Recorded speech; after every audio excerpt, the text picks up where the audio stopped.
Well, this is the thing about it, man. Even though my life gave me a lot of challenges,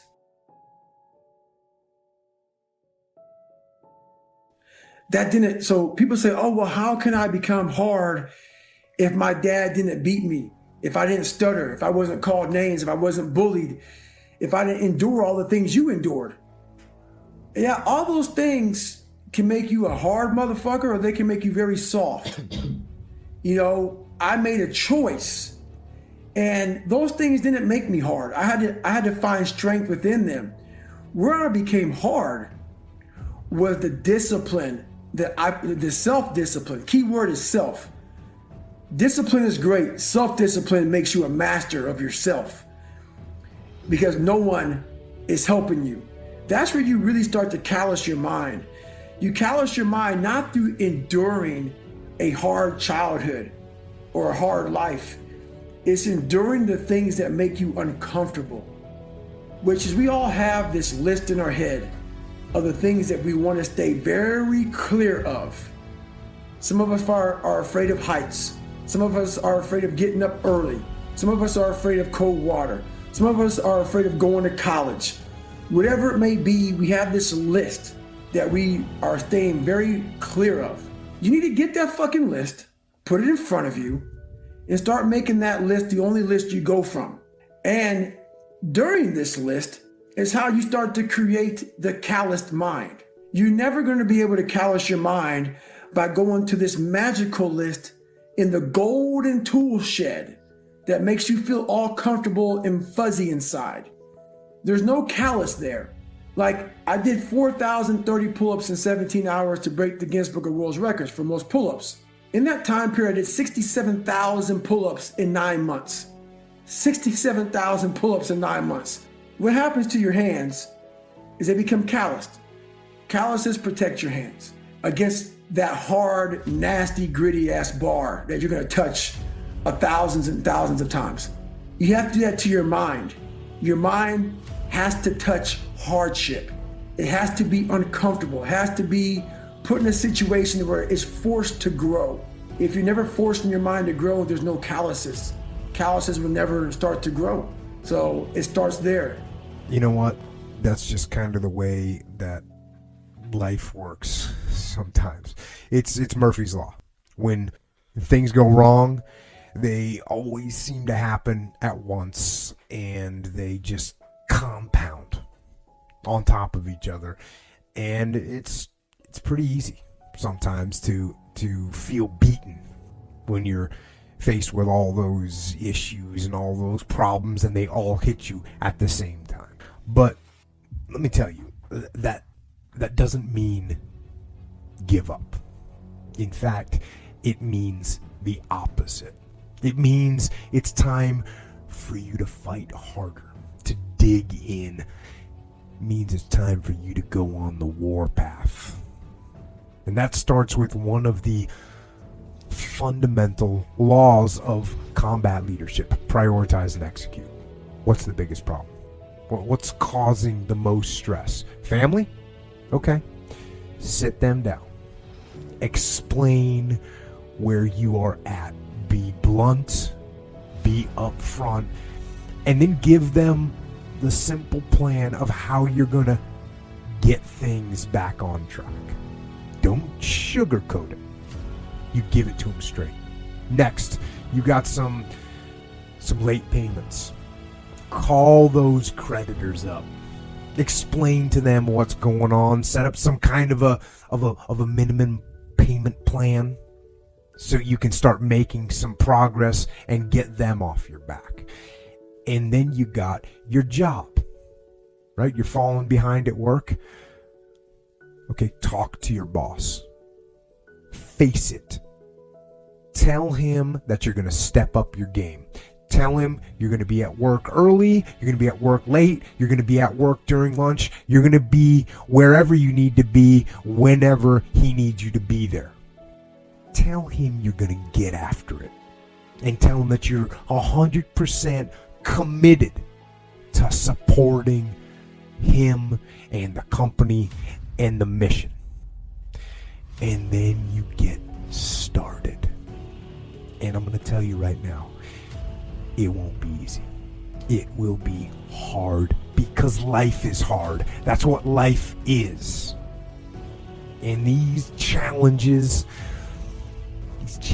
that you face, they're going to do their best to take you down. Do not let them. Stand up, dig in. Line up those problems and confront them, face them, fight them. Do not let them bring you down. In fact, let those challenges raise you up. Let them elevate you. Let their demands and their trials make you stronger. Let the adversity you face today turn you into a better person tomorrow. So in the future, you look back at these struggles and you say to them, thank you. You made me better. There's a concept that I don't want to be an icon. I want to be an idea. You know, I want to represent an idea. I want to represent possibilities. I want to represent magic, right? That you're in a universe and 2 + 2 = 4. 2 + 2 only equals 4 if you accept that 2 + 2 = 4. 2 + 2 is going to be what I want it to be, you know? And like there's a redemptive power that making a choice has, you know, rather than feeling like you're at effect to all the things that are happening. Make a choice. Like you just decide what it's going to be, who you're going to be, how you're going to do it. Just decide. And then from that point, the universe is going to get out your way. It's like it's water. It wants to move and go around stuff, you know. So for me, I want to represent possibilities. I want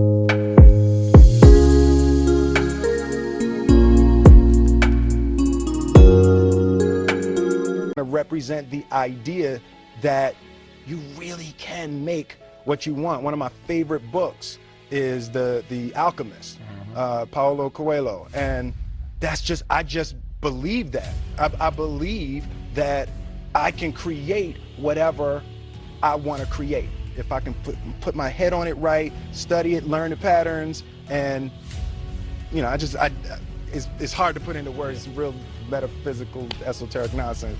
But I feel very strongly that we are who we choose to be.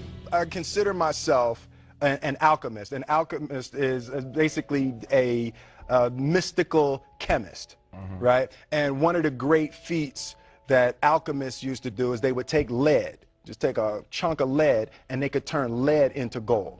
But I'm so connected to symbolically being able to turn lead into gold. You know, my grandmother used to say, you know, life give you a lemon, you go ahead.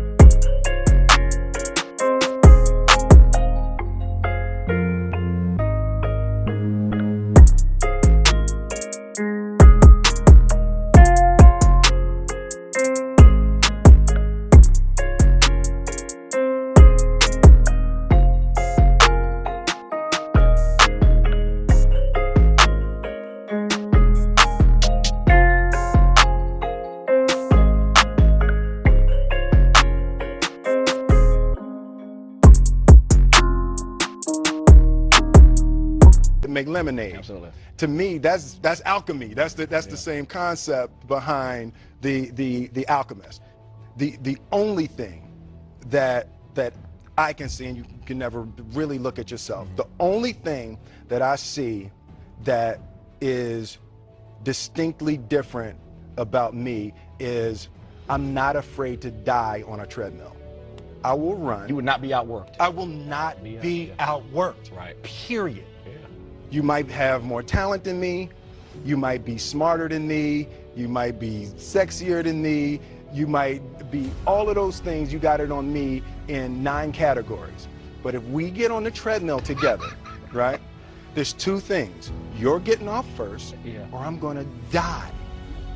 It's really that simple, right? So let's go back to the question about what if people block me out. It's going to be 2 options. Yeah.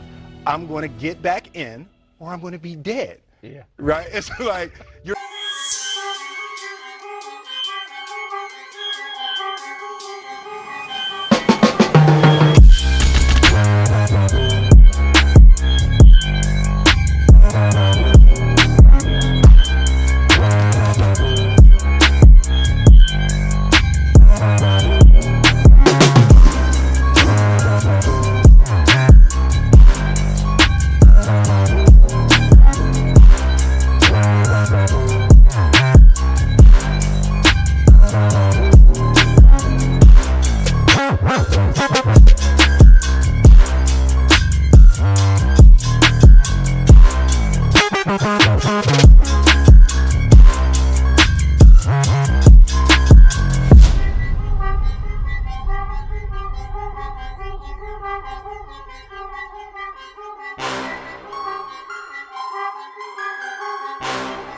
not going to outwork me. It's such a simple, basic concept. It's the guy who is willing to hustle the most is going to be the guy that just gets that loose ball. You know, he got 2. He go, ooh, God, he hustled, he grabbed that one. That was going to be out of bounds, but he saved it back in. It's like the commodity that I see the majority of people who aren't getting the places they want or aren't achieving the things that they want in this business is strictly based on hustle. It's strictly based on being outworked. It's strictly based on missing crucial opportunities. I say all the time, if you stay ready, you ain't got to get ready.